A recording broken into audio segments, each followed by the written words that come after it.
इतिहास के अनुसार ये शाही राजा अपने प्रजा की रक्षा के लिए जाने जाते थे। किशन राजा वडियर का जन्म 4 जून 1884 को हुआ। वह मैसूर के वडियर वंश के राजा थे और अपने शासनकाल में उनके प्रगतिशील और सुधारवादी शासक के रूप में जाना जाता था। किशन राजा वडियर के पिता जाम राजा वडियर थे। वे मैसूर के महाराजा थे। वे एक प्रगतिशील और कुशल शासक थे जिन्होंने आधुनिक शिक्षा और चिकित्सा सुविधा को बढ़ावा दिया। उनकी मां रानी केन पर जना उन्होंने अपने बेटे को युवा होने पर राज्य का संरक्षण किया और उनके प्रशासन के विकास को महत्वपूर्ण भूमिका निभाई।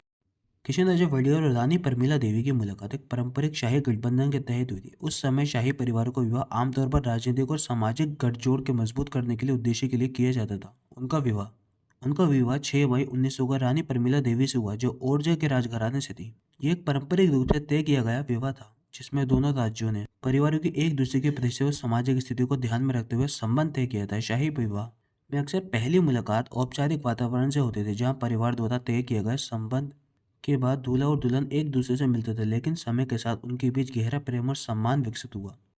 कृष्णदेव वर्मा ने हमेशा अपनी रानी के विचारों और भावनाओं का सम्मान किया और अपने जीवन का महत्वपूर्ण हिस्सा माना। रानी परमिला देवी एक बुद्धिमान और उदार महिला थी, जिन्होंने अपने पति के शासनकाल में उनका साथ दिया। उन्होंने समाजों के सांस्कृतिक सुधारों में भी रुचि ली और उनके प्रयासों के एक सच्चे साथी की भूमिका निभाई। समय के साथ उनका रिश्ता गहरे प्रेम और सम्मान में बदल गया। वड़िया अपने राज्य के कर्तव्यों के बावजूद अपनी पत्नी को हमेशा समय और ध्यान देते। वे न केवल एक राजा के रूप में महान थे, बल्कि एक पति के रूप में भी उन्होंने अपने रिश्ते को प्राथमिकता दी। प्रमीला देवी ने भी किशन देव रडिगर का पूरा साथ दिया और राज्य के कई सामाजिक और सांस्कृतिक कार्यों में भाग लिया। उनके रिश्ते में गहरी दोस्ती और समझ थी। राजा ने हमेशा रानी के विचारों का महत्व दिया और उनके साथ हर महत्वपूर्ण निर्णय में परामर्श किया। रानी न केवल उनके जीवन में संगिनी थी, बल्कि उनके शासनकाल में भी एक महत्वपूर्ण भूमिका निभाती थी। वे अपने पति के सभी कार्यों में सहयोग करती और कई समाज सुधारों में कार्यों में भाग लेती।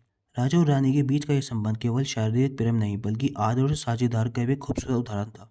प्रमीला देवी राजा के निर्णयों का समर्थन करती और उनके शासनकाल के दौरान कई महत्वपूर्ण सामाजिक सुधारों का सक्रिय थी।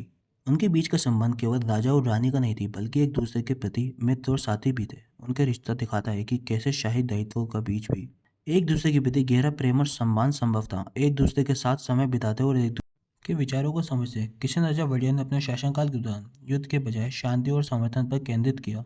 उन्होंने अपनी ऊर्जा और संसाधन जनता के कल्याण, शिक्षा, स्वास्थ्य और बलिदान के ढांचे को विकास में लगाया। उनके शासनकाल में कई महत्वपूर्ण सुधार हुए, जैसे मैसूर विश्वविद्यालय की स्थापना, किशनदास सागर बांध के निर्माण, औद्योगिक विकास और सिंचाई योजना, महिलाओं की शिक्षा को बढ़ावा। उनके शासनकाल में मैसूर का स्वर्ण युग कहा जाता था, क्योंकि उन्होंने समाज में हर क्षेत्र में प्रगति की। उनके सुधारवादी दृष्टिकोण और प्रजा के कल्याण के प्रति उनकी प्रतिबद्धता के कारण उनके शासनकाल के क्षतिपूर्ण और प्रगतिशील माना जाता था। किशन राजा वड़िया का निधन 3 अगस्त 1940 को हुआ। उनका निधन 56 वर्ष की आयु में उनका स्वास्थ्य धीरे धीरे गिरावट आया। उनका उनकी मृत्यु। किशन राजा वड़िया का निधन मैसूर राज्य के उनके लोगों पर गहरा प्रभाव डाला और राज्य ने कुशल नेता खो दिया। उनके सुधारवादी दृष्टिकोण प्रजा के प्रति उनकी भलाई की भावना के लिए हमेशा याद किया जाएगा।